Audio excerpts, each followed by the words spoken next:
देखिए, अब active passive voice की जब हम बात करते हैं तो सबसे पहले कुछ बेसिक चीजें आप सभी को जानना होगा कि एक्टिव पैसिव वॉइस का हम इस्तेमाल कहाँ करते हैं, क्या वजह है कि हम देखो, अब एक्टिव पैसिव की बात करते हैं तो मैं फिर बताऊंगा आपसे कि एक्टिव वॉइस को आप नॉर्मली जो अपनी लाइफ में बोलते हैं, जहां पे सब्जेक्ट वर्ब जो मैंने आपको शुरुआत में बताता आ रहा हूँ कि जब आप बात करते हैं subject, helping verb, main verb and object, ये वाला जो स्ट्रक्चर आता है नॉर्मली जो हम अपनी डे टू डे लाइफ में बोलते हैं, तो ये स्ट्रक्चर जो है सारे सेंटेंस हम लगभग एक्टिव वॉइस में ही बोलते हैं। हालांकि पैसिव वॉइस भी यही स्ट्रक्चर को फॉलो करेगा, लेकिन थोड़ा सा अंतर आता है। तो जो नॉर्मल सिंपल स्ट्रक्चर होता है वो एक्टिव वॉइस वाला ही होता है, जो हम अपने डे टू डे लाइफ में प्रयोग करते हैं। लेकिन एक दूसरा स्ट्रक्चर बनता है जब पैसिव वॉइस में कोई चीज होता है, तो एक दूसरा स्ट्रक्चर बनता है। उस स्ट्रक्चर में क्या हो जाता है कि आपका ऑब्जेक्ट पहले आ जाता है, यानी ये जो ऑब्जेक्ट है ये पहले आ गया, और फिर उसके बाद क्या हो जाता है, यहाँ पे हेल्पिंग वर्ब के रूप में is, am are, was were कुछ भी आ सकता है, वो आएगा।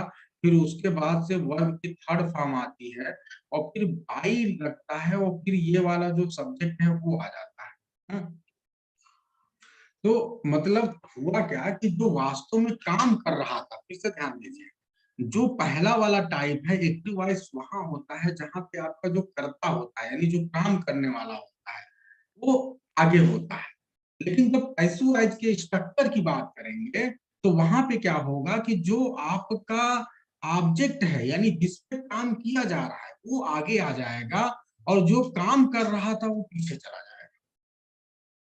तो अब मेरा प्रश्न ये है कि ऐसी कौन सी जरूरत आन पड़ी, ऐसा क्या हुआ कि जो आपका काम करने वाला मेन आदमी था वो जो आगे चल रहा था, यानी जो सब्जेक्ट होता है एक तरह से लीडर होता है, तो लीडर जो आगे चल रहा था अब तक, ऐसी क्या सिचुएशन हुई, ऐसी क्या बात हुई कि लीडर पीछे हो गया। तो ये थोड़ा सा बात समझ में नहीं आ रहा है ना, कि ऐसा क्या सिचुएशन हो गया कि जो लीडर बहुत आगे चल रहा था अचानक लीडर पीछे हो गया। अब इस पे हम बात करेंगे, ठीक है, कि ऐसी क्यों जरूरत आन पड़ी। तो एक अभी देखिए, चलिए अभी चंचल ये कह रहे हैं कि सर फॉर एम्फेसाइज, ठीक है, स्मिता का भी वही जवाब है कि जब हम एम्फेसाइज करते हैं तो अच्छा, चंचल का केवल ये गेस है, तो हम पैसिव बनाते हैं। तो एम्फेसाइज क्या करना चाह रहे हो भाई, जैसे आप कह रहे हो हम एम्फेसाइज करना चाहते हैं, तो क्या आप एक्टिव वाइज में एम्फेसाइज नहीं करते हैं। जो एक्टिव वाइज में आप जो बात बताते हैं उसमें क्या गड़बड़ी है, और पैसिव वाइज में आपने क्या एम्फेसाइज कर दिया, वर्ग को एम्फेसाइज किया, क्या कर रहे हैं आप लोग। तो मतलब जब एक्टिव वॉइस में काम करते हैं तब नहीं होता है, the suffer of work is emphasise, importance of object, दूसरा का कहना है ऑब्जेक्ट का इंपॉर्टेंस, यानी ऑब्जेक्ट टू एम्फसाइज। अच्छा, अब यानी ये कहना चाह रहे हैं ऑब्जेक्ट को एम्फसाइज कर रहे हैं, ऑब्जेक्ट का इंपॉर्टेंस बढ़ जाता है। हाँ, ठीक है, ठीक है, ऑब्जेक्ट। हम्म तो अब ध्यान दीजिए, फिलहाल यहाँ जो बातें लिखी हैं बहुत सिंपल लैंग्वेज में लिखी है, मैं उस पर आता हूँ जो जिन चीजों पे मैं बात कर रहा हूँ। एक छोटा सा यहाँ पे एक बात समझिए, एज अ पॉजिटिव। चलिए अब आपको मैं बता रहा हूँ एक एक चीज, उससे पहले थोड़ा सा एक बात समझ लीजिए। पहले तो हम स्ट्रक्चर पे ही बात कर लेते हैं, ठीक है, जो यहाँ पे रेन एंड मार्टिन बताते हैं, फिर हम बात करते हैं कि क्या एम्फसाइज करते हैं, क्या रीजन होता है, क्या सारी बात। फिलहाल एक्टिव वॉइस और पैसिव वॉइस में जो रेन एंड मार्टिन बता रहा हूँ समझ लो। एक्टिव वॉइस का ये स्ट्रक्चर है, पैसिव वॉइस का ये। अब दोनों स्ट्रक्चर में आप क्या देख रहे हैं, दोनों स्ट्रक्चर सेम मीनिंग देते हैं। तो मैंने आप लोगों को पहले बता दिया कि जब दो स्ट्रक्चर ऐसे मिले, जब उसमें अगर सेम मीनिंग हो, तो इसका मतलब आप ट्रांसफॉर्मेशन तो कर रहे हैं, यानी उसको बदल रहे हैं, लेकिन उसमें कोई अंतर नहीं आ रहा है उसकी मीनिंग में। तो ऐसे चीज को ग्रामर में बोलते हैं ट्रांसफॉर्मेशन। तो आप ध्यान रखना कि एक्टिव पैसिव वॉइस वास्तव में सब टॉपिक है किसका, ट्रांसफॉर्मेशन का। ये वर्ब का भी टॉपिक है, लेकिन साथ ही साथ ये मुख्यतः जो सब टॉपिक है ये कहीं ना कहीं ट्रांसफॉर्मेशन वाला जब सेक्शन आप देखेंगे तो वहां भी पाएंगे। ये ट्रांसफॉर्मेशन का भी सब टॉपिक है, वर्ब का भी टॉपिक है, ठीक है, ध्यान रखना। अब ध्यान दीजिए, it will be seen that, अच्छा दोनों में सेम मीनिंग निकल रहा है, ठीक है। व्हेन सब्जेक्ट इज अंडरस्टूड, ठीक है, बहुत सही। अभी इसमें हम बात करेंगे, बस थोड़ा सा रुक जाएंगे। But in the sentence verb, the form of the verb shows that the person denoted by the subject does something. तो अगर आप पहले वाले सेंटेंस को देख रहे हैं तो यहाँ पे आपको पता चल रहा है कि सब्जेक्ट भी कोई काम कर रहा है, ठीक है। जैसे पहले सेंटेंस में राम हेल्प्स रवि हरि, तो यहाँ हमें पता चला कि राम जो है सब्जेक्ट यही काम कर रहा है, ठीक है। उस तो इस तरह जब सिचुएशन आएगी जहां सब्जेक्ट काम करता हुआ नजर आएगा तो एक्टिव वॉइस में सेंटेंस कहलाएगा, ठीक है।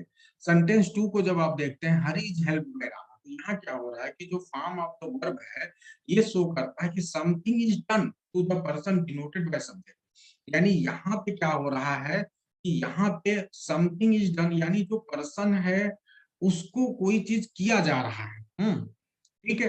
तो यानी यहाँ ऑब्जेक्ट को एक तरह से एम्फसाइज किया जा रहा है। तो जब ऐसी कंडीशन आएगी तो ऐसी कंडीशन में जो वर्ब होगा वो पैसिव वॉइस में कहा जाएगा, ठीक है।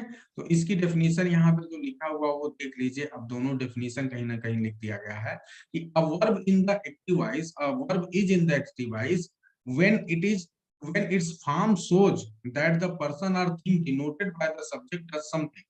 जब ये आपको पता चले भैया सब्जेक्ट कुछ काम कर रहा है तो ऐसी कंडीशन में एक्टिव वॉइस। और in the other hand doer of the action, जब सब्जेक्ट डूअर कहलाए, डूअर हो गया यानी काम करने वाला होगा, ठीक है। तो ये पहली कंडीशन हो गई। थोड़ा मैं जल्दी जल्दी इसको बता रहा हूँ क्योंकि बचपन से आप लोग एक्टिव पैसिव वॉइस पढ़ते आ रहे हैं, तो मेरा फोकस उन चीजों पे होगा जो चीज आप कम ध्यान देते हैं। तो ये तो रेन एंड मार्टिन चूंकि बोल रहे हैं, आप बुक पढ़ रहे हो, तो ये चीजें मुझे पढ़ाना थोड़ा सा फर्ज बन जाता है, इसलिए मैं बता रहा हूँ। अब पैसिव वॉइस की जब कंडीशन आप आ रही है तो आपने ये डेफिनेशन देख लिया एक्टिव वॉइस का। तो इस तरह से आप कह सकते हैं कि the active voice is so called because the person denoted by the subject act, क्योंकि जो सब्जेक्ट है वो यहाँ पे एक्ट करता है। तो एक्ट करता है यानी एक्शन करता है, एक्टिव है, और इसीलिए वर्ब जो होगा वो क्या कहलाएगा, एक्टिव वॉइस कहलाएगा। अब पैसिव वॉइस के बारे में देख लें। A verb is in the passive voice when it's a form shows, जो इसका फॉर्म है वो शो करता है that something is done to the thing और पर्सन और thing denoted by the subject. यानी जो पर्सन या थिंग है जो सब्जेक्ट के द्वारा डिनोट किया जाता है, यदि उस पर कोई चीज किया जाए, यानी जो ऑब्जेक्ट है यहाँ पे उस पर किया जा रहा है, तो ऐसी कंडीशन में क्या हो जाएगा, द ये जो वर्ब है वो पैसिव वॉइस में कहा जाएगा। यानी the passive voice is so called because the person और thing denoted by the subject is not active. ये वाला ज्यादा आप समझिए अच्छे से। यानी क्या हुआ कि जो जिसको आप सब्जेक्ट, यहाँ पे जो सेंटेंस आपका बन रहा है ना, तो सेंटेंस में वास्तव में सब्जेक्ट की जगह क्या है, एक ऐसा व्यक्ति है जो कि काम ही नहीं कर रहा है। भाई जो पहला वाला स्ट्रक्चर है उसमें सब्जेक्ट हेल्पिंग वर्ब, ठीक है, फिर मेन वर्ब फिर ऑब्जेक्ट है। तो यहाँ पे क्या हुआ कि ये जो सब्जेक्ट की जगह पे है जो भी चीज ये काम कर रहा है, लेकिन जब इसी स्ट्रक्चर को बदल देते हैं तो अब ये शुरू में ऑब्जेक्ट आ गया, फिर हेल्पिंग वर्ब आ गया, फिर मेन वर्ब, ठीक है, फिर आप उसके बाद क्या हो गया, बाई आ गया, और ये सब्जेक्ट।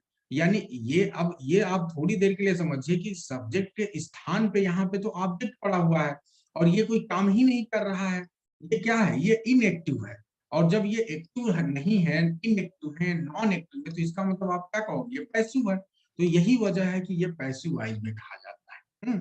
तो बस यही बात आपको समझना है कि जो एक्टिव वॉइस है वहां पे जो सब्जेक्ट की जगह पे यूज होता है वो जो पर्सन या थिंग है वो एक्टिव होता है, यही वजह कि एक्टिव वॉइस में वर्ब कहा जाएगा।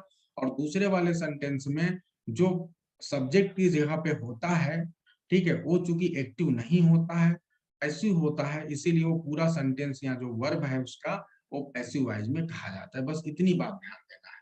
अब एक बात आप ध्यान देना कि आप बोलोगे सर यहाँ पे लिख तो रहे हैं ऑब्जेक्ट लेकिन इसको सब्जेक्ट बोल रहे हैं, तो ये अच्छी तरह से ध्यान देना कि जो स्ट्रक्चर लिखा जाता है वो हमारी मजबूरी है कि हम आपको लिखते हैं कि ये ऑब्जेक्ट है, ठीक है, क्योंकि आपको हम समझाने दिक्कत ना हो जाए। तो हमेशा अच्छी तरह से ध्यान देना कि subject, helping verb, main verb, object, ठीक है।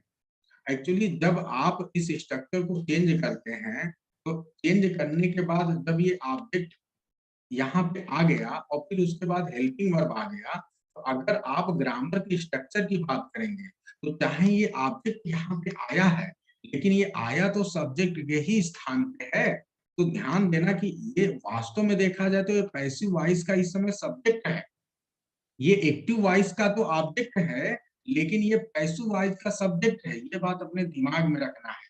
और क्योंकि जो पैसिव वॉइस का चाहे ये सब्जेक्ट है, लेकिन चूंकि ये एक्शन नहीं कर रहा है, एक्टिव नहीं है, और इसी वजह से आप इस पूरे सेंटेंस को बोलते हैं पैसिव वॉइस। ठीक है, तो मेरे ख्याल से इतनी बात सबको 100% समझ में आ गई है।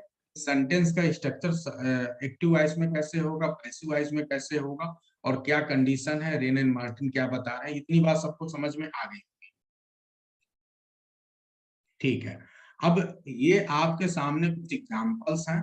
ठीक है, ये सारे एग्जांपल आपको दिखा रहे हैं कि भैया देखो ये एक्टिव वॉइस है और ये वाले सारे एग्जांपल पैसिव वॉइस है। अब ये कैसे बना है, ये चीज तो हम आपको बाद में ही सिखा पाएंगे। तो अभी बस ये समझ लो कि ये स्ट्रक्चर है, ये एक्टिव वॉइस है, पैसिव वॉइस है।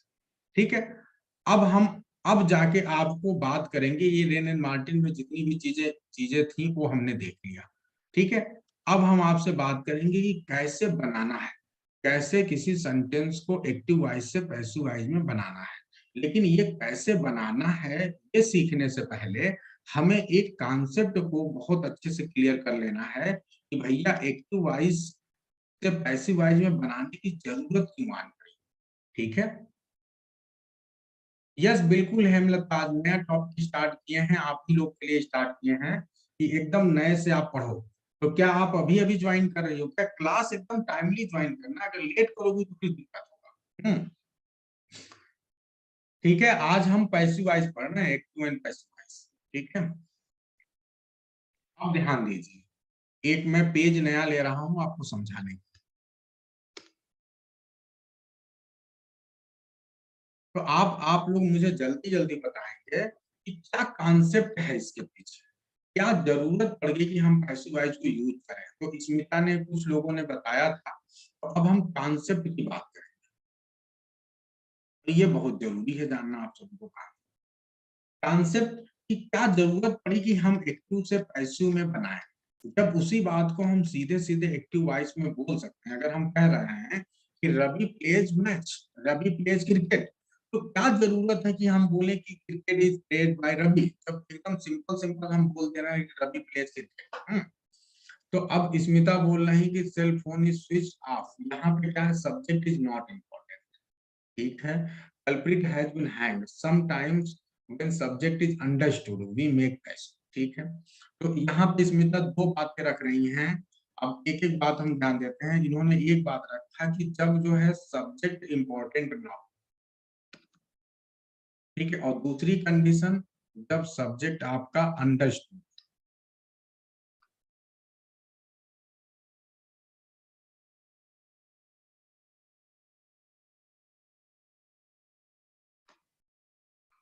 ठीक है, और अभी एक और कंडीशन है जो पहली कंडीशन है। ठीक है, अब एक बात ध्यान दीजिए, ये सारी चीजें हम बात करेंगे, इन दोनों पे तो अभी बाद में बात करेंगे, पहले वाले कंडीशन पे पहले बात करें कि जब सब्जेक्ट, मान लो ये दोनों कंडीशन नहीं है, सब्जेक्ट इज नॉट इम्पोर्टेंट और सब्जेक्ट इज अंडरस्टूड, है ना। सब्जेक्ट इंपॉर्टेंट है, तब कंडीशन क्या होगी, सब्जेक्ट भी इंपॉर्टेंट है, मान लो वहां पर सब्जेक्ट भी इंपॉर्टेंट है, तब उस condition, sir I don't have rain and Martin book but said what I study. Okay, Smita, rain and Martin की बुक ले लीजिए। सबसे पहले चीज, जब आप इतने पैसे खर्च करके कोचिंग कर रही हो तो 250-300 रुपए की रेन एंड मार्टिन की बुक है, वो भी लेनी जरूरी है। अब आगे बात करते हैं।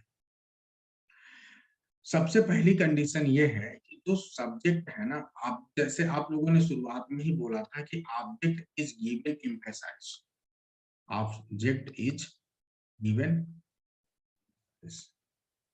एम्फेसिस। तो ऑब्जेक्ट को जब आप एम्फेसिस करते हो, ठीक है, तो उस कंडीशन में आप जो है पैसिव वॉइस का यूज करते हैं। इस एग्जांपल को समझिए आप, ऑब्जेक्ट को जब आप ज्यादा इंपॉर्टेंस दे देते हैं सब्जेक्ट, सब्जेक्ट भी इंपॉर्टेंट हो सकता है, लेकिन आप ऑब्जेक्ट को ज्यादा इंपॉर्टेंस दे रहे हैं। कोई ऐसी कंडीशन बता सकते हैं जहां पे आप ऑब्जेक्ट को ज्यादा इंपॉर्टेंस दे रहे हैं? मैं माइक थोड़ी देर के लिए बस खोल रहा हूं, अगर पूरी आपको कंडीशन याद हो जहां पे आप ऑब्जेक्ट को ज्यादा इंपॉर्टेंस दे रहे हैं, माइक खुला हुआ है थोड़ी देर के लिए बताइए। कोई ऐसी कंडीशन बताइए जहां पे मैं देखो, दूसरी तीसरी कंडीशन तो आप आसानी से अभी स्मिता ने बता दिया और लोग भी बता लेंगे। पहली कंडीशन मुझे कि जैसे सब्जेक्ट भी इंपॉर्टेंट है, ऑब्जेक्ट भी इंपॉर्टेंट है, लेकिन आप ऑब्जेक्ट को ज्यादा इंपॉर्टेंस दे रहे हैं। तो कोई ऐसी कंडीशन है आपके पास, कोई ऐसी सिचुएशन है? You can speak. टाइप करने में ज्यादा समय लगेगा, इसलिए मैं सबको मौका दे रहा हूँ। माइक खुला है। बोल ही नहीं रहे आप लोग।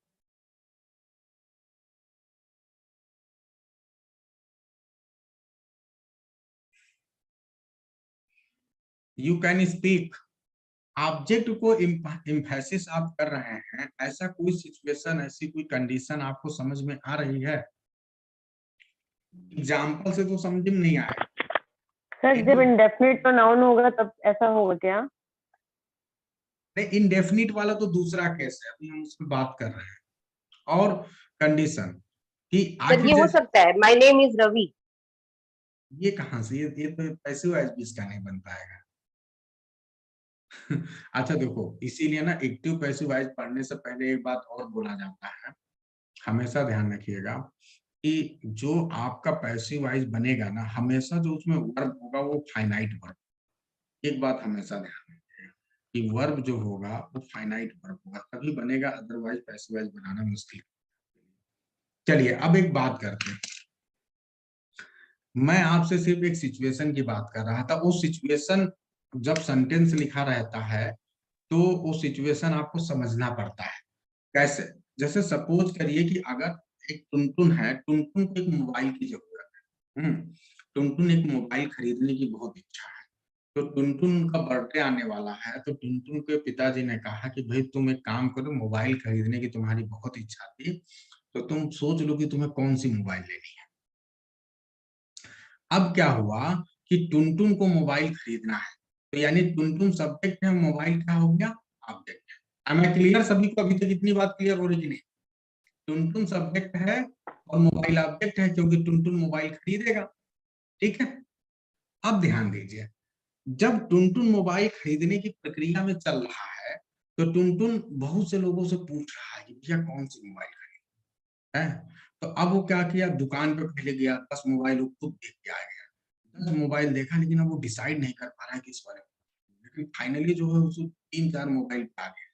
फिर 3-4 मोबाइल से 2 मोबाइल पे आ गया। फिर उसके बाद फिर कुछ लोगों के साथ गया, कहा कि आप बताओ भैया। ऐसे कई लोगों से अलग अलग वो पूरा राय ले रहा है। फिर फाइनली जब उसे अभी भी कुछ समझ में नहीं आ रहा है, अब जब दुकान पे जा रहा है वो मोबाइल खरीदने के लिए, तो वो अपने साथ कम से कम 2-3 लोग को लेके जा रहा है कि कहीं मोबाइल खरीदने में कोई गड़बड़ी ना हो। और उसके बाद मोबाइल तो खरीदना एक ही है, लेकिन उसके बावजूद भी कई लोग जा रहे हैं उस मोबाइल को खरीदने के लिए, और फाइनली वो मोबाइल खरीद ली जाती है। तो बताओ, अब इस प्रक्रिया में अगर मैं बोलूं कि टुनटुन परचेजेज मोबाइल, अब आप ये बताओ कि क्या ये बात अच्छी लगेगी अगर हम टुनटुन को इंपॉर्टेंस दें? यहाँ पे टुनटुन ने मोबाइल खरीद ली, या टुनटुन परचेज्ड मोबाइल, या टुनटुन परचेजेज मोबाइल, अगर हम ये बोले, तो ये वास्तव में जो यहाँ सिचुएशन है उसके हिसाब से ये सेंटेंस आपका करेक्ट नहीं है, क्योंकि टुनटुन यहाँ पे इंपॉर्टेंट है ही नहीं। इंपॉर्टेंट तो मोबाइल है, क्योंकि उस मोबाइल के लिए बहुत ज्यादा प्रयास किया गया। कम से कम 10 मोबाइल देखे गए, तब जाके एक मोबाइल फाइनलाइज हुआ है। और उस मोबाइल को फाइनलाइज करने से पहले उस मोबाइल के फीचर और उस मोबाइल पे ना जाने कितना बात टुनटुन ने किया अलग अलग लोगों से कि ये मोबाइल में तुम हूँ। उस मोबाइल को लेके कई बार वो रात में सपने में भी उस मोबाइल को सोचता रहा, देखता रहा, और तब जाके उसने उस मोबाइल को खरीदा। तो ऐसी कंडीशन में टुनटुन इंपॉर्टेंट नहीं है ज्यादा, हालांकि टुनटुन भी इंपॉर्टेंट है, लेकिन मोबाइल टुनटुन से ज्यादा इंपॉर्टेंट हो। ठीक है। तो अब क्या समझ में आया कि ऑब्जेक्ट को आप इंफोसिस कर रहे हैं, यानी इसका मतलब ये है कि सब्जेक्ट सब्जेक्ट को ऐसा नहीं कि इंफोसिस नहीं कर रहे, लेकिन जब इंपॉर्टेंस की बात आ रही है तो object has more importance than subject. तो ये बात बस ध्यान देना है कि जब आपके ऑब्जेक्ट का इंपॉर्टेंस सब्जेक्ट से ज्यादा हो जाए, हालांकि आप सब्जेक्ट भी कम इंपॉर्टेंट नहीं, लेकिन जब दोनों के इंपॉर्टेंस की बात होगी तो आपके पे ज्यादा इंपॉर्टेंस रखेगा। और ऐसी कंडीशन आएगी तो अगर आप उस समय उसे एक्टिव वॉइस में बोलेंगे तो वो वास्तव में आप अन्याय कर रहे हैं ऑब्जेक्ट के साथ, उसके इंपॉर्टेंस के साथ। बेहतर होगा कि आप उसे पैसिव, ये है कहने का रूल, ये है, ठीक है। और यही कॉन्सेप्ट हम पैसिव, जैसे मैं आपको बताऊं कि जब मैं पहले, इसके पहले एनटीपीसी में रहता था, तो एनटीपीसी में जो है बहुत बड़ा जो है मार्केट था, उसी में हमारे जो हम लोग को फ्लैट मिला हुआ था वहां से थोड़ी दूरी पे, ठीक है, हम लोग पैदल ही जाते थे। लेकिन वो इतना फेमस था, इतना बढ़िया लगता था कि वहाँ की उसमें सारे टीचर हमारे केंद्रीय विद्यालय के सब वहीं रहते थे। तो हम सब लोग जाते थे वहां पे खरीदने के लिए, सब्जी खरीदने के लिए। सब्जी मार्केट लगता था बहुत बड़ा। अब मैं जा रहा हूँ खरीदने के लिए, वहीं पे दूसरे सर हैं, दिवांकर सर, वो भी खरीदने जा रहे हैं। एक और सर हैं, तिवारी सर, वो भी खरीदने जा रहे हैं। तो हालांकि हम लोग अपने आप में तो बहुत इंपॉर्टेंट है, कि हम जा रहे हैं खरीदने, लेकिन अब ये बताओ जब सब लोग किस काम के लिए जा रहे हैं, सब एक ही काम के लिए जा रहे हैं, सब्जी खरीदने के लिए, यानी वेजिटेबल्स खरीदने के लिए। तो अब यहाँ पे ये बताओ कि अगर आपसे पूछा जाए कि सर इंपॉर्टेंट है कि वेजिटेबल इंपॉर्टेंट है, तो आप क्या बताओगे? जैसे अगर ये हो जाए कि यस के सर परचेजेस वेजिटेबल्स, तो यहाँ पे यस के सर वास्तव में इंपॉर्टेंट नहीं है, क्योंकि वहां वेजिटेबल सब लोग खरीदने जा रहे हैं। तो वेजिटेबल ज्यादा इंपॉर्टेंट है यस के सर की अपेक्षा।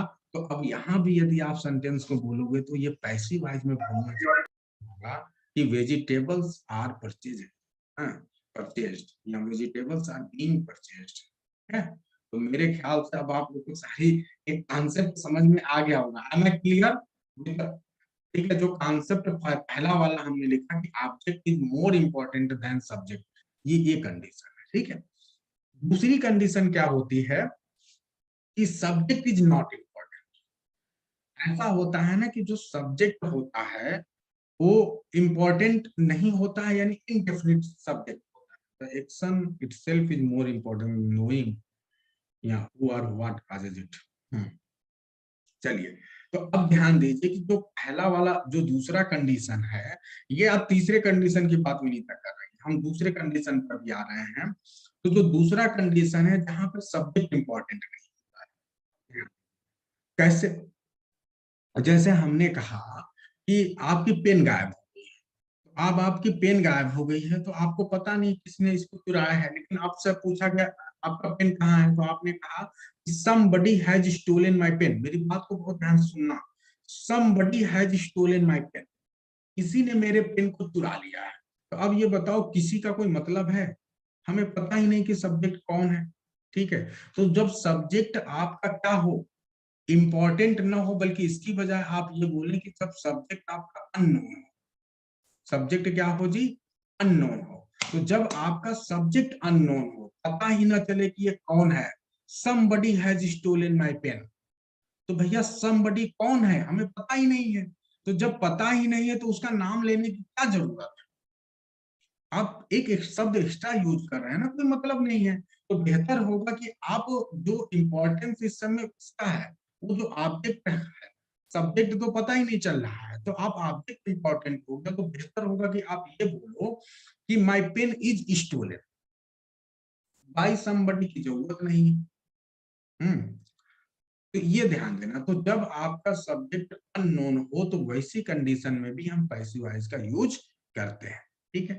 तीसरी कंडीशन ध्यान दीजिए, जब subject is known, when subject is known या सब्जेक्ट इज अंडरस्टूड, जब सब्जेक्ट एकदम सबको पता हो, ठीक है, जब सब्जेक्ट सबको पता हो तो वहां भी बोलने की जरूरत नहीं, ओपन बुक। जब जब ऐसा सच्चाई हो जो सबको, जब ऐसी राज हो जो सबको पता हो, तो उस राज को खोलने की क्या जरूरत है, ओपन सीक्रेट हो। तो वही सेम कहानी है। जैसे ये कहा जाए कि पुलिस ने चोर को पकड़ लिया, तो अभी बताओ इसमें कौन बड़ी बात है, पुलिस ही तो अरे चोर दूसरा वाला फोन दे दे इसे। हो गया अब हमारा। जो चलेगा चल जाएगा, ना चलेगा ना चलेगा ना, घंटा वो जो बोल रहा हूँ चलेगा ना, घंटा है जो अपना काम चाहिए।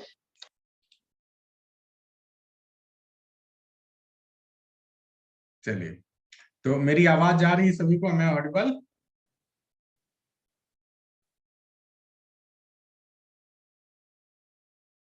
तो मैं ये बोल रहा था कि क्या होता है कि जब आपका जो है सब्जेक्ट है वो ऑलरेडी नोन, अंडरस्टूड, तो ऐसी कंडीशन में जो है आपको फिर सब्जेक्ट को दिखाने की जरूरत नहीं है। तो अगर कहा जाए कि टेररिस्ट जो है मारा गया, तो सिंपल सी बात है, पुलिस ने ही मारा है टेररिस्ट को, ठीक है। तो अब आपको जरूरत नहीं पड़ती है, अक्सर बोला जाता है टेररिस्ट मारा गया, ये नहीं होता पुलिस ने टेररिस्ट को मारा, क्योंकि पुलिस ही मारेगा। यानी ये चीजें ध्यान रखिए कि जब ऐसी सिचुएशन हो कि जहां पे आपका सब्जेक्ट सबको पता हो, तो सब्जेक्ट को बताने की जरूरत नहीं है।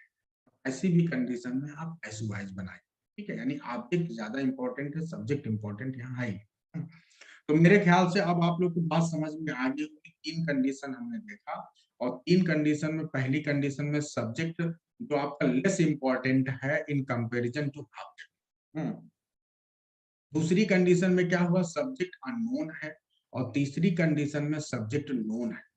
तो ये तीनों कंडीशन जब आएगी तो आपको सेंटेंस को पैसिव वाइज में बनाना ज्यादा जरूरी और सही रहेगा, ठीक है। यही कॉन्सेप्ट है, ये तीन कॉन्सेप्ट अपने दिमाग में याद रखना है। समझ लो कि पैसिव वाइज का कॉन्सेप्ट एकदम क्लियर, ठीक है। बचपन से हम केवल बनाना जानते हैं, कॉन्सेप्ट नहीं जानते, ठीक है। तो वो चीज, चलिए अब हमने कॉन्सेप्ट सारे देख लिए, ठीक है। हाँ बिल्कुल, इसीलिए वहां पे फिर बाद में नहीं लगाते हैं, ठीक है। अब चलो, बहुत अच्छा।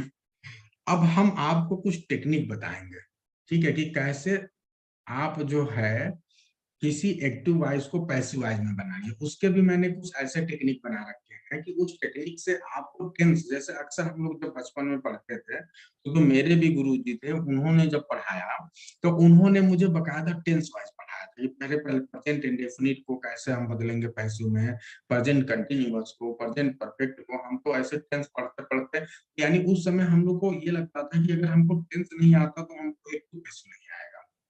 जब गुरुजी ने पढ़ाया तो उस समय एक चीज और किया कि वो जब इसी तरह डायरेक्ट डायरेक्ट पढ़ाते थे तब भी हमको लगता था टेंस नहीं आता तो हम ये भी नहीं जान पाएंगे। लेकिन जब हम इलाहाबाद आए और वहां पे हमने किसी एक सर थे बहुत अच्छे, तो उनसे जब हमने पढ़ा तो उन्होंने पहली बार ट्रिक का यूज किया। तब हमको समझ में आया कि ये चीजें ट्रिक से भी बहुत शानदार है, बिना टेंस का यूज किए भी समझा जा सकता है। और फिर उसके बाद से उस दिन से हमने भी ट्रिक बनाने ढेर सारे शुरू कर दिए, और फिर ट्रिक भी बनाना। तो अब ध्यान दीजिए कि हम एक्टिव पैसिव वॉइस से रिलेटेड आपको बता रहे हैं। कोई टेंस, अगर टेंस की कोई जानकारी नहीं है, कोई दिक्कत ही नहीं है, बिना टेंस के हम सीखेंगे। तो देखिए, जब आप अभी दो सेंटेंस की बात करते हैं, जैसे आपने कहा कि टुनटुन, ठीक है, बीट्स मुनमुन, टुनटुन मुनमुन को पीटता है, ठीक है। अब ये हो गया, तो अब इसका पैसिव वॉइस आपने बनाया कि Munmun is beaten by Tuntun. आपने ये देखा, तो जो ये बना हुआ है, अब ये देखिए, अगर पहला स्ट्रक्चर जो आपने देखा, तो यहाँ पे आपने क्या देखा, सब्जेक्ट है, फिर आपका वर्ब है, फिर आपका ऑब्जेक्ट है।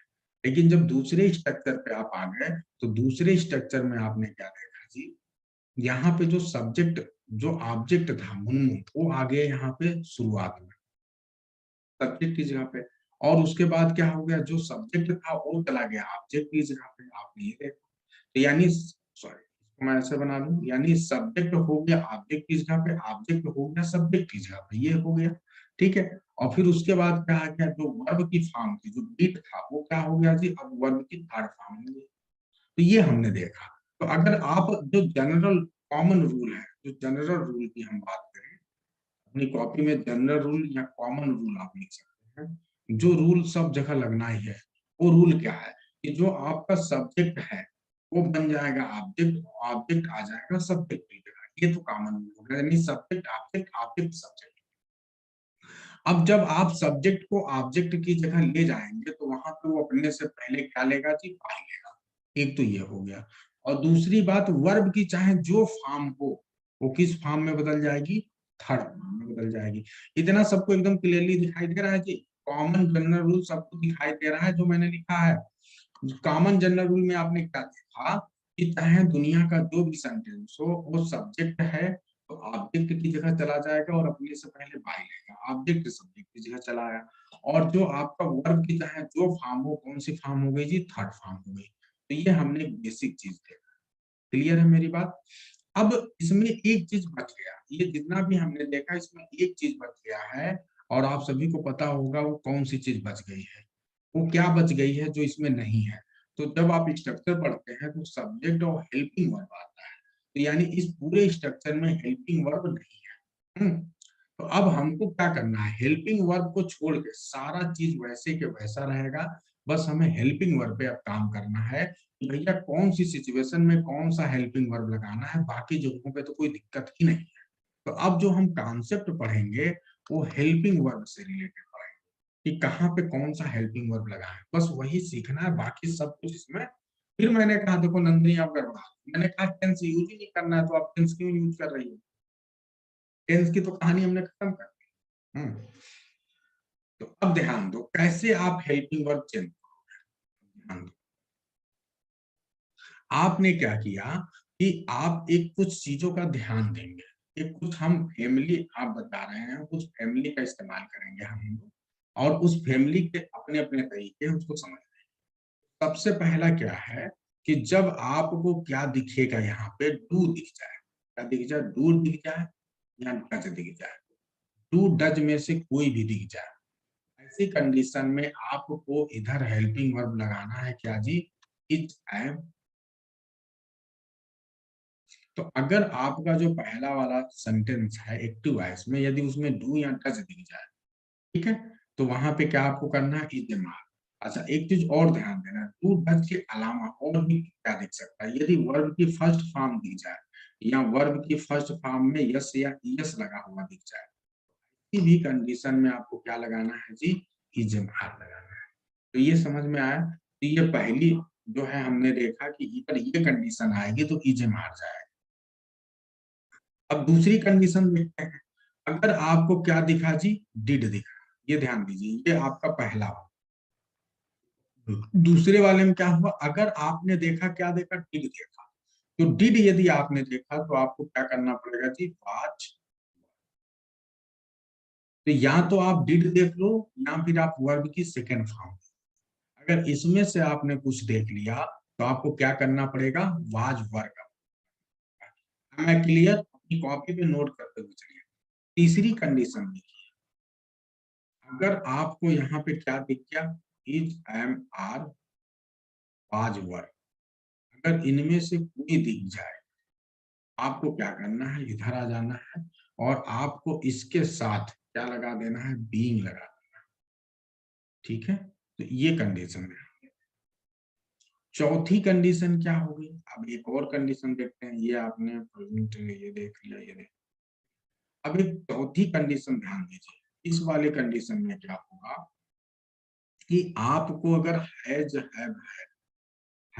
हैव हैड, अगर इनमें से तीन में से कोई भी दिख जाए आपको क्या कर देना है जी, बीन कर देना है।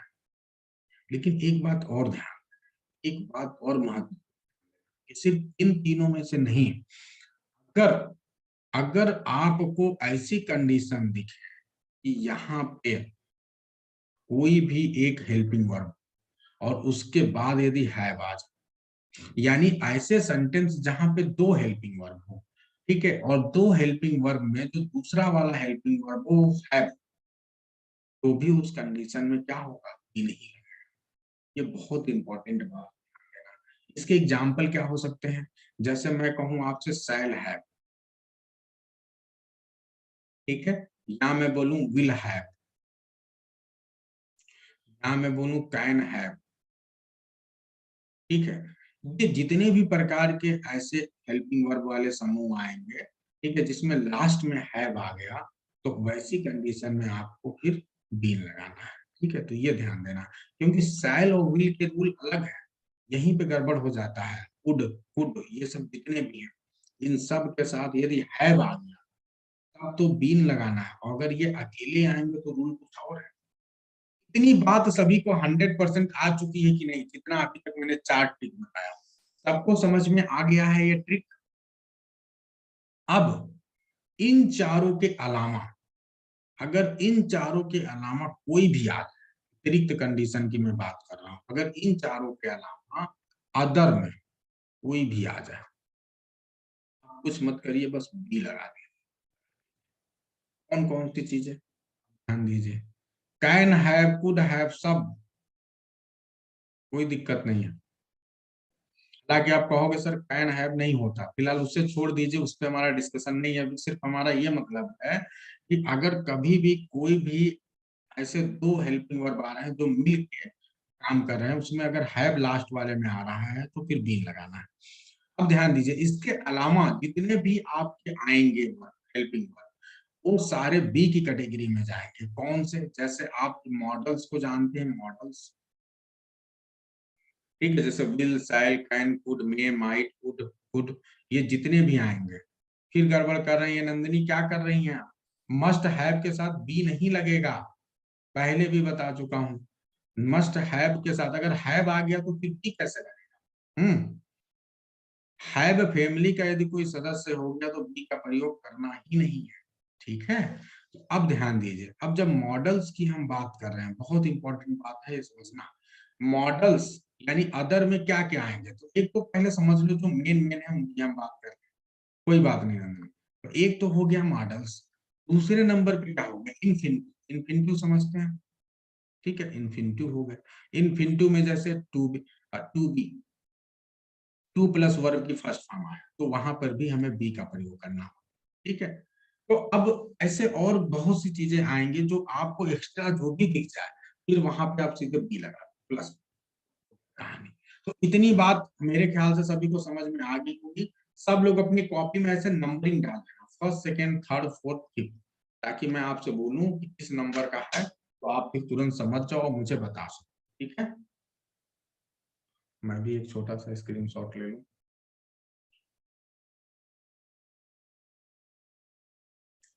ठीक है, तो ये ध्यान रखना आप सभी को। अब हम आ जाते हैं कुछ एक्सरसाइज पे जहां से चीजों को सीखते हैं, ठीक है। रूल्स हो गए, अब एक्सरसाइज पे आते हैं।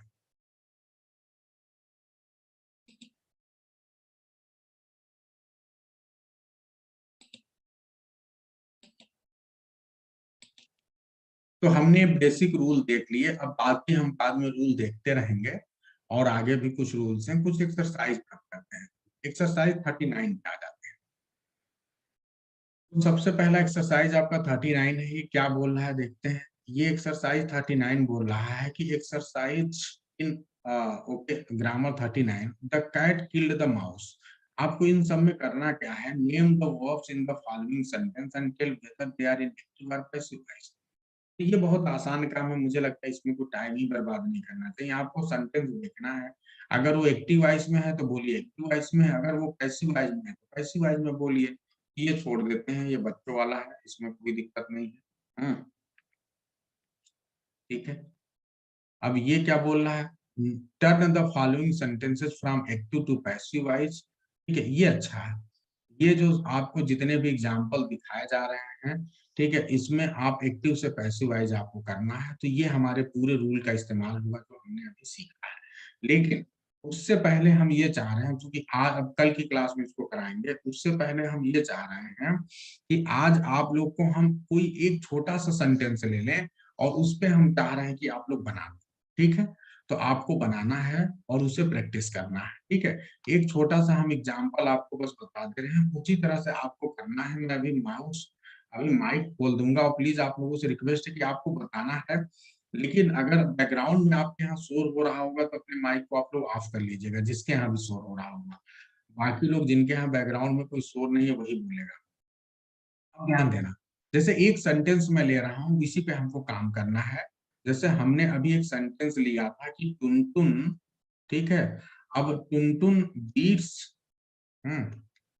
और मुनमुन छोड़ देते हैं, नहीं तो ये गड़बड़ा जाएगा। तो टुनटुन बीट्स और किसी और को ले लेते हैं, तो किसको ले लें, हार्टिका ले लेते हैं, टुनटुन बीट्स हार्टिका। ये हमने ले लिया। अब इस सेंटेंस को जो है ये आपका वास्तव में अगर टेंस वाइज बनाना है, मैं बस टेंस का एग्जांपल इसलिए ले रहा हूं कि आप कितने सेंटेंस में इसको बना सकते हो, इसकी हम प्रैक्टिस करेंगे।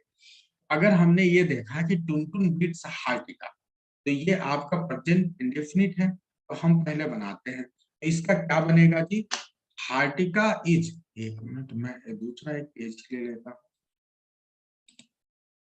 और ये बहुत अच्छा है, मैं आप लोग को एक्सरसाइज कराने जा रहा हूं, ध्यान दीजिए। मैंने ये लिखा कि टुनटुन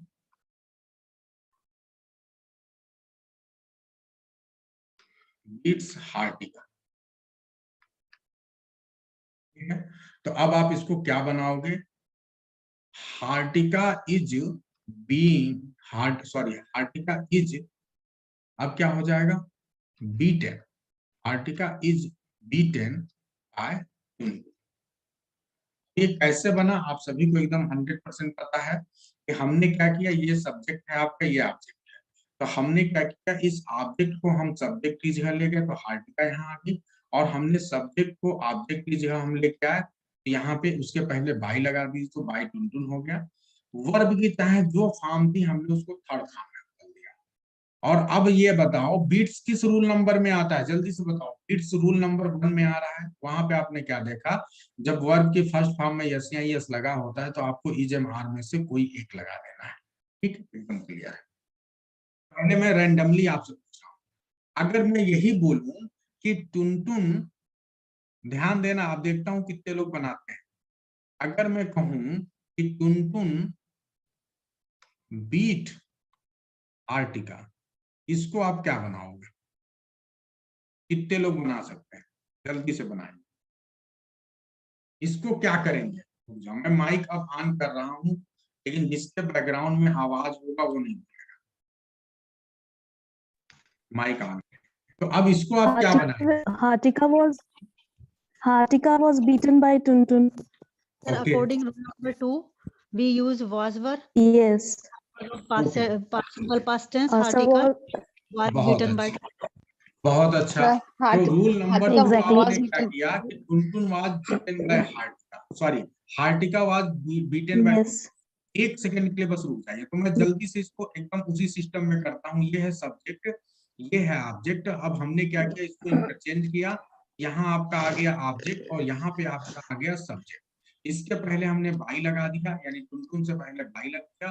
वर्ब की जो चाहे जो फॉर्म हो उसको हमने थर्ड फॉर्म बीटन कर दिया, और हमने ये देखा कि ये वर्ब की सेकेंड फॉर्म है, तो हमने यहाँ पे क्या कर दिया जी, वाज वर्ब में से एक लगाना है, तो हमारा सब्जेक्ट वो सिंगुलर इसलिए वाज आएगा। तो इसलिए हार्टिका वाज बीटन बाय टुनटुन। क्या ये 100% सही है कि कुछ और भी हो सकता है, क्या ये सही है या कुछ और भी? Sir, Hartika was beaten. We can remove subject if we think that it is not important.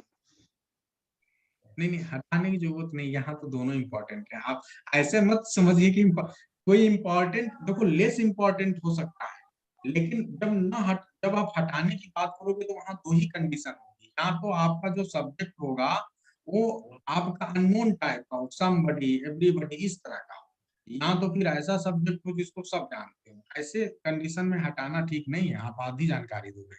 एकदम सही है, इसमें बिल्कुल घबराने की जरूरत नहीं, एकदम आपने सही बनाया। लेकिन हम थोड़ा सा चेंज कर रहे हैं, और हमने इसको ये बनाया, आई बीट हार्टिका। इसको कोई बनाओ, क्या बनाएंगे, एनीवन? आई बीट हार्टिका, ये क्या बनेगा, जल्दी बताइए। Hartika was beaten by me. Sir, हार्टिका I beat her. Hartika is beaten by me. Hartika is beaten by me. Hartika is beaten by Hartika me. is beaten simply, that is also correct, sir. तो क्या हार्टिका was beaten by मी गलत था? No, sir. No, sir. यानी दोनों option हो सकता है यहाँ पे दोनों ऑप्शन सही है। Hartika was beaten by me, According to subject verb को पहचानेंगे सर। हाँ ठीक है, लेकिन अगर आपके पास जैसे यहाँ पे हमें कुछ नहीं समझ में आ रहा है तो हम दोनों कंडीशन में हमारे लिए सही है। हम ये भी कह सकते हैं कि ये वर्ब की सेकंड फॉर्म है और ये भी कह सकते हैं कि ये वर्ब की फर्स्ट फॉर्म है। Yes, अगर sir. दोनों कंडीशन है, क्योंकि यहाँ पे जो टुनटुन जब तक था तो टुनटुन के साथ एकदम क्लियर है कि टुनटुन के साथ वर्ब की फर्स्ट फॉर्म में यस या यस आएगा, क्योंकि Yes, यहाँ sir. यस या यस नहीं आ रहा था तो हम 100% श्योर थे कि ये केवल सेकंड फॉर्म है। क्लियर? लेकिन जब आई आया तो आई के केस में अब हमारे पास दो ऑप्शन बन गया, क्योंकि वर्ब की सेकंड फॉर्म भी हो सकती है और वर्ब की ये फर्स्ट फॉर्म भी हो सकती है, क्योंकि आई के साथ यस या यस लगाते ही नहीं हम, तो इसलिए दोनों कंडीशन होगी, इसलिए यहाँ पे आपको ध्यान देना है। बस यहाँ पे दो ऑप्शन आपके साथ। ठीक है, चलो अब ये हमने देख लिया कि किस तरह से हम चेंजिंग कर रहे हैं। अच्छा, दूसरी बात यह है कि जैसे जहां पे नाउन है वहां तो सब्जेक्ट ऑब्जेक्ट का कोई प्रॉब्लम ही नहीं है, आर्टिकल को सीधे सीधे उठा के रख देंगे, आर्टिकल तो बन नहीं जाएगा, मतलब जो चीज है वो वैसे ही बनता है। नाउन का प्लूरल आप नाउन का आप जो है जब ऑब्जेक्ट या सब्जेक्ट बनाएंगे तो कोई चेंज नहीं होगा, लेकिन जब आप प्रोनाउन होगा तो वहां पे चेंज होगा। तो प्रोनाउन तो आप सभी को पता है, मैं जल्दी जल्दी पूछ रहा हूँ, आप बताओ। आई का क्या हो गया? मी। वी का क्या हो जाएगा? बस। यू का क्या होगा जी? You. यू ही हो जाएगा। तो बाकी मुझे लग रहा है कि ये You सब remain बच्चों, you. हाँ तो अब कोई दिक्कत नहीं, ये बच्चों वाला है। सी का हर है, ही का हिम, तो ये सब Him. आपको याद है, तो ये सब चीजें छोड़ देते हैं। अब हम आपके सामने जो ये एग्जाम्पल, कोई एक दूसरा एग्जाम्पल लेते हैं और हम चाह रहे हैं कि आप उसको एकदम क्रम से टेंस वाइज बनाओ। तो जैसे हमने एक एग्जाम्पल लिया कि मैंने ये लिया कि Tuntun pledge cricket, Tuntun cricket खेलता है, मान लीजिए। अब इस सेंटेंस को आपको पैसिवाइज बनाना है, तो पहले आपको बनाना है, तो ये क्या बना जाएगा? बन जाएगा cricket is being played by, cricket is Is played by. Played by Tuntun. ठीक है, अब ध्यान दो, अब ध्यान दो, टुनटुन। मैं क्या चाहता हूँ, मैं ये चाह रहा हूँ कि जब आप इसको बना रहे हो तो आप इसको पहले प्रेजेंट के तीनों टेंस में बनाओ। मतलब टेंस इसलिए कि आप सब प्रकार से बनाना सीख जाओ। तो मैं आप सभी से एक थोड़ा सा प्रैक्टिस चाहता हूँ। आप सबसे, मैं एक बना के बता दे रहा हूँ। किसी की तरफ बैकग्राउंड में ज्यादा आवाज आ रही है, वो चाहे तो माइक बंद कर। तो अगर हमने कहा तो एक तो ऐसे बन जाएगा कि cricket is played by Tuntun. फिर उसके बाद जब हम इसको टुनटुन। कंटिन्यूअस में बनाएंगे तो क्या हो जाएगा? Cricket is being played by The Tuntun. Tuntu is playing cricket. अभी पहले, हाँ चलो, तो पहले तो आप एक्टिव बनाओ फिर पैसू बना सकते हो। अब चाहो तो डायरेक्टली भी पैसू बनाओ। तो पहले तो ये होगा, देखो जब ये कंटिन्यूअस में होगा तो प्लेइंग क्रिकेट यानी क्या होगा? Cricket is being played by played by Tuntu. Tuntun. फिर जब परफेक्ट बनाएंगे तो Tuntun has played cricket, Yes, यानी sir. Cricket has been Cricket played had by been played. It has been played by past में Tuntu. चलते Had हैं। been. Yes, sir. Yes, अब past में चलते हैं तो टुनटुन प्लेड क्रिकेट, यानी cricket was played by Tuntun. फिर past Cricket was played by Tuntu. Cricket फिर had been Cricket played. मैं एक्टिव वाइज was बोल रहा हूँ, being आप played पैसिव by. बोलो। टुनटुन वाज प्लेइंग क्रिकेट, क्या हो जाएगा? Cricket was, Cricket was was being Being played by Tuntu. Tuntu. अच्छा Tuntun had played cricket, Cricket had been played by Tuntun. Had been played by. Cricket had been played by Tuntu. Tuntun will play cricket. What, sir? So, cricket will be played by Cricket will be Tuntu. played by Tuntun. Cricket will be played. by Tuntun. Good, लेकिन अगर मैं ये बोलूं कि Tuntun will be playing Cricket will cricket, be क्या played by बनेगा Tuntun. इसका? No, No, इसका sir. नहीं बनेगा। opposite. ध्यान No, रखें। sir. No, sir. No उसका change. नहीं बनेगा, ठीक है। जो We future cannot make- continuous है उसका नहीं Yes. बनाते हैं, उसमें ज्यादा दिमाग नहीं लगाते हैं ना। अब चलिए फ्यूचर परफेक्ट में आते हैं। Tuntun will have played cricket. Cricket Will have been played by Have Tuntun. been. Will have been. बहुत अच्छा। अगर हम ये बोले कि Tuntun will not have played cricket, अब क्या होगा? Cricket will not have been Not played by. have been Have played by been played. Tuntun. Good, तो ये आपने समझ लिया ना कैसे हम बना रहे हैं, तो पूरा हम तीनों टेंसेज में पहुंच गए, ठीक है। अब उसके सर बाद लेकिन हम, सर एक रिक्वेस्ट थी, इसको अगर हम मॉडल्स के साथ करेंगे तो फिर कैसे करेंगे? वही मैं आगे बढ़ रहा हूँ, आगे बढ़। अब मॉडल अच्छा में आ ठीक है जाते सर, हैं। फिर हमने कहा कि टुनटुन शुड प्ले क्रिकेट, तो क्या होगा? Cricket should be played by Cricket Tuntun. should be played. Cricket should be must played by play Tuntun. Cricket. Should का must होगा, sir? नहीं नहीं, मैं दूसरा बोल रहा हूँ, वो सही था। अच्छा sir. Tuntun must Cricket play must cricket. be. Cricket Yes, must be played by Tuntun. Simply we have to- बहुत अच्छा, अब मैं दूसरा बोल रहा हूँ, Tuntun should have played cricket. cricket should have been played by Tuntun. Cricket played by Tuntun. Clear, चलो बहुत अच्छा। तो टुनटुन शुड हैव हो गया तो अब बीन लग जाएगा, तो cricket should have been played by Tuntun.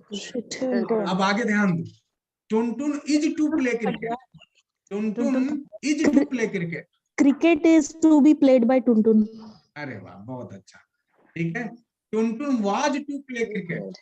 Sir, Cricket was to be played by Was to be. Cricket was to Was be to be played played. by बहुत Tuntun. अच्छा, तो एकदम बढ़िया कर रहे हैं आप, समझ में आ गया मॉडल्स के साथ की। Yes, sir. Simply we have to Okay, put model thank you. auxiliary, yes, then be, Yeah. and then third form of the verb. Have to. चलो तो बहुत अच्छा। तो अब नहीं। आपको जैसे Query है मैंने सर? सर एक क्वेरी है सर, बोलिए। Future continuous and present perfect continuous, past perfect continuous, future perfect continuous, sir passive बनती ही नहीं है या बनाते नहीं है, कोई रूल नहीं है? बनाते ही नहीं है, जरूरत नहीं है। जैसे उसमें क्या होता है कि जैसे जब आप परफेक्ट कंटिन्यूअस, जैसे तीन परफेक्ट कंटिन्यूअस है तो वहां पे बीन ऑलरेडी है, तो जब बीन ऑलरेडी है तो फिर उसमें एक और बीन लगाएंगे तो फिर वो गड़बड़ा जाएगा, है ना। तो इसलिए नहीं लगाते हैं। और मतलब जो ऑलरेडी आता है ना, जब वो पहले आ जाएगा तो नहीं यूज करते हैं। जैसे आपका फ्यूचर कंटिन्यूअस है, वहां पे बी पहले ही आ गया, ठीक है, तो फिर वहां पे फिर बी कैसे लगाओ आप। तो इसलिए ऐसी कंडीशन में ये चार टेंसेज आपके अवॉइड किए जाते हैं। तो Okay. कोशिश करिए, ऐसे जबरदस्ती कुछ भी बना लो अलग बात है, लेकिन वो नॉर्मली कभी आता नहीं है आपके, और न नहीं करना सर, चाहिए। अब मालूम हो गया कि किस लिए नहीं बनाते हैं। हाँ, अब एक काम करते हैं, मैं आप सभी से चाह रहा हूं कि आप एक ऐसा सेंटेंस लें जिसको आप जितने प्रकार से अभी हमने बनाया, कि पहले पूरे प्रेजेंट में बनाया, फिर पास्ट में बनाया, फिर फ्यूचर में बनाया, फिर मॉडल्स में बनाया, फिर इन्फिनिटिव में बनाया। तो आप लोग कोई एक सेंटेंस लेंगे और हम बोल रहे हैं, बल्कि हमने ये बोला कि टुनटुन स्लैप्स गुनगुन, या गुनगुन रहने तो एक जैसे नाम हो जाना, गड़बड़ा जाएगा। तो टुनटुन स्लैप्स किसको स्लैप कर दे, जिसको कराना कराना, और उसको बना लो। रिया सर, रिया कर दीजिए सर। अच्छा, टुनटुन स्लैप्स रिया, चलो बनाइए आप जल्दी से, प्रेजेंट में पूरा बनाइए। Sir Riya is Tuntun is slapped by Priya. एक एक लोग Priya is बनाओ, नहीं slapped by तो Tuntun. सर नेम एकदम कंफ्यूजिंग हो जा रहा है थोड़ा सा। अच्छा रुक जाओ एक मिनट, अब जो है एक लोग कोई बनाएगा ये बारी बारी से, तो हम जिसका सुनो मैं जिसका नाम हाँ, लूंगा तो ये सिर्फ होती वही है। बनाएगा। तो सबसे पहले छाया बोलेंगे, मैं नाम लेता जा रहा हूँ, बनाते जाइए एक अनुक्रम। जी छाया, सर। टुनटुन स्लैप्स रिया सर। हाँ, टुनटुन स्लैप्स रिया। टुनटुन स्लैप्स रिया सर। ज्यादा नहीं सर रिया नहीं सर, ये कुछ कोई बात नहीं। अब देखो फिर वहीं पे सर है तो ये सिंपल, लेकिन कोई बात नहीं, होता है। अब देखो अभी कोई हड़बड़ी नहीं करना है, देखो मैं लिख रहा हूँ, सभी लोग इनका साथ देंगे, सब लोग साथ लेंगे एक दूसरे का। टुनटुन स्लैप्स रिया, ये है यहाँ पे। अब क्या हुआ, देखो सब्जेक्ट ऑब्जेक्ट ऑब्जेक्ट सब्जेक्ट, तो रिया यहाँ पे आ गया, रिया यहाँ आ जाएगी और टुनटुन यहाँ चले जाएंगे, हो गया। और टुनटुन के पहले बाई लगा दो। वर्ब की चाहे जो फॉर्म हो उसको थर्ड फॉर्म में हमने बना दिया, ये स्लैप हो गया। स्लैप बैठ और ये जो स्लैब्स है वर्ब की फर्स्ट फॉर्म में यस या यस है, तो इज एमआर में से एक लगेगा, रिया सिंगुलर है तो इज लग जाएगा।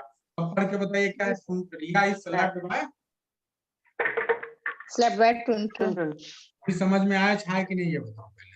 हाँ जी सर, वो थोड़ा सेंस गलत जा रहा था मेरा पढ़ने में, तो वो थोड़ा सा कंफ्यूजन हो गया था। अब चलो टुनटुन स्लैब्स रिया हो गया। अब उसके बाद बच्चे आ जाएं और आप इसको कंटिन्यूअस में ले जाइए जल्दी से, fast. Sir Tuntun is slapping Riya in active voice. हाँ तो मेरे को बोला है आपने? हाँ हाँ, Riya is being slapped by Tuntun sir. बढ़िया। चलिए अब नंदिनी बनाएंगी नेक्स्ट परफेक्ट में। Sir Riya has been slapped by Tuntun. आप डायरेक्ट बना दी, दोनों बनाइए okay sir, Riya has slapped, sorry Tuntun has slapped Riya, Riya has been slapped by Tuntun. चलो ठीक है, अब रीतू बताएंगी नेक्स्ट, पास्ट इंडेफिनिट। अच्छा, Tuntun slapped Ria. Ria was slapped by Tuntun. चलिए नेक्स्ट रुचि कुमारी बताएंगे। मैंने आप सबको घर वालों को परेशान कर रखा है अभी। रुचि बताएंगे next. was slapped by Tuntun. Continuous. Tuntun Tuntun was slapping Riya. बताओ। Ria was being slapped by Tuntun. ठीक है, बहुत सही। पास्ट परफेक्ट ये बनाएंगे अनीता पांडे, बनाइए। Yes, sir. माइक ऑफ कर लें जिसकी तरफ Yes, से शोर sir. हो रहा है। चलिए बताइए Um, अनीता past. पांडे। हाँ बोलिए। Yes, sir. Ria had slapped by Tuntun. Had been. Yes, sir. हाँ, Ria had been been slapped by Tuntun. बिल्कुल बिल्कुल सही है, बिल्कुल सही है। चलिए अब दीपाली का नंबर है, दीपाली बोलेंगे। दीपाली आप जाएंगे फ्यूचर इंडेफिनिट में। Ria will be slapped by Tuntun. दोनों बोल दिया करिए ताकि सबको समझ में आए। टुनटुन विल स्लैप रिया। ठीक है, अब बनाइए। Ria will be slapped by Tuntun. बिल्कुल बिल्कुल सही है दीपाली। And चलिए Ria have been slapped by Tuntun. Present perfect tense. Future perfect, sorry. sir. Future चलिए Yes. ठीक है। अब बनाएंगी ललिता। ठीक है, तो चलिए ललिता जी का नंबर है। अब आप फ्यूचर परफेक्ट भी हो गया, अब आपके पास क्या बचा है, अब आप मॉडल्स में जाओगे। अब शुड का प्रयोग करके बनाइए। चलिए ललिता बताइए। टुनटुन शुड स्लैप रिया। ललिता बताइए क्या बनेगा।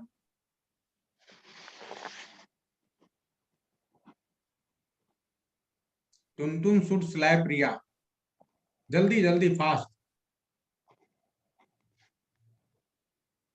कोई बात नहीं है, नहीं बनना है। चलो दूसरे से पूछते हैं। आरती गुप्ता बताइए।